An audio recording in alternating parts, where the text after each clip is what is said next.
తప్పు చేసి దబాయిస్తే అది నిజమవుతుందని చంద్రబాబు నాయుడు అనుకుంటే అది ఆయన భ్రమే.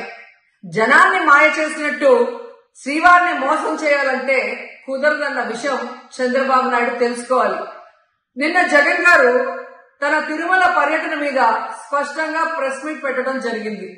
అయినా దాన్ని ఒప్పుకోకుండా చంద్రబాబు నాయుడు తప్పుల మీద తప్పులు చేస్తూ మళ్లీ మాట్లాడతాడు. జగన్మోహన్ రెడ్డి గారు తిరుమల రావడానికి భయపడుతున్నాడు, డిక్లరేషన్ ఇవ్వబడుతుంది కాబట్టి ఎస్కేప్ అవుతున్నాడు అని చెప్పి సూటిగా చంద్రబాబు నాయుడు గారికి చెప్తున్నా. చంద్రబాబు నాయుడు జగన్ గారి దమ్ము ధైర్యం గురించి రాష్ట్ర ప్రజలందరికీ బాగా తెలుసు.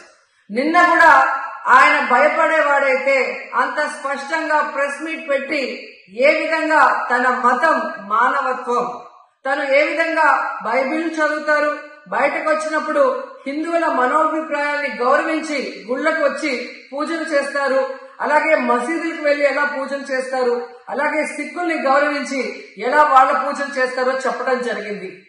ఈ రోజు మీకు క్లియర్ గా తెలుసుకోవాల్సిన విషయం, మీకు దేవుడు అంటే భయం భక్తి లేదు కాబట్టి ఏంటనేది మీకు అర్థం కాదు. కానీ ఒక భక్తుడికి దేవుడి దగ్గరికి వెళ్ళాలి అన్నప్పుడు ప్రశాంతమైన వాతావరణంలో వెళ్ళాలనుకుంటాడు, ప్రశాంతంగా భగవంతుడిని పూజించాలని అనుకుంటాడు. కానీ ఈ రోజు మీరు జగన్మోహన్ రెడ్డి గారు తిరుమలకు వస్తానని అనౌన్స్ చేసిన దగ్గర నుంచి బీజేపీలో కొందరు, జనసేన, తెలుగుదేశం పార్టీ ఎలా అలజడి సృష్టిస్తున్నారో అందరూ కూడా గమనిస్తున్నారు. ఏ విధంగా అలిపిరి దగ్గర మేము అటాక్ చేస్తాం, అడ్డుకుంటామని చెప్పటం, అలాగే వైఎస్ఆర్ కాంగ్రెస్ పార్టీ నాయకులందరికీ, కార్యకర్తలందరికీ నోటీసులు ఇచ్చి జగన్మోహన్ రెడ్డి గారి పర్యటనకి పర్మిషన్ లేదు కాబట్టి ఎవరొచ్చినా అరెస్ట్ చేస్తామన్నట్టుగా భయభ్రాంతులకు మీరు ఎలా గురి చేశారు.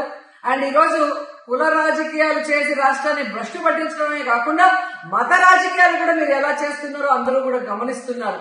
ఇలాంటి వాతావరణంలో దర్శనం చేసుకోలేము కాబట్టే జగన్మోహన్ రెడ్డి గారు ఏ విధంగా ఆ తిరుమల ట్రిప్ ని క్యాన్సిల్ చేసి తన అభిప్రాయాల్ని ప్రెస్ ద్వారా ప్రజలకి తెలియజేయడం జరిగింది. సో నిజమైన భక్తుడు జగన్మోహన్ రెడ్డి గారు ఎప్పుడైనా మళ్లీ వెళ్లి వెంకటేశ్వర స్వామిని దర్శించుకోగలరు. 5 సంవత్సరాలు తన తండ్రి మరి ముఖ్యమంత్రిగా వెంకటేశ్వర స్వామికి పట్టు వస్త్రాలు ఇచ్చారు.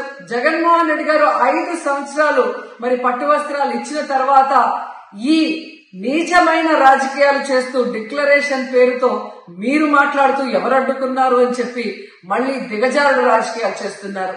సో భగవంతుడితో పెట్టుకున్న చంద్రబాబు నాయుడు నీతో పాటు ఆడిస్తే ఆడే వాళ్ళందరికీ కూడా భగవంతుడు గట్టిగా సమాధానం చెప్తాడు.